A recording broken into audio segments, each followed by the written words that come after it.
Limang paraan para hindi tamarin. Una is kalimutan ang word na excuse. Marami kasi talaga tayong excuses para hindi natin magawa ang isang bagay. Kaya dapat talaga kalimutan na natin ang word na ito. And maaring ang excuse mo hindi mo kaya or wala kang resources. So talagang simulan lang natin ang isang bagay. And then pangalawa, umiwas sa mga distractions.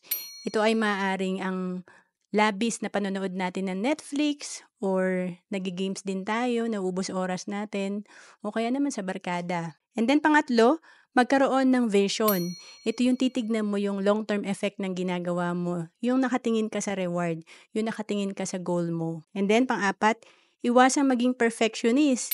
Ito yung puro plano ka, dapat more on application talaga para makagain tayo ng experience. Dito tayo mas matututo. And then panglima, mag-focus sa consistent little actions.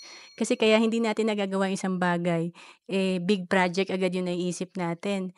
Pero dapat talaga magsimula tayo sa mga small step. To know more about savings and investment, message mo lang ako sa FB, Roan Celis Capistrano.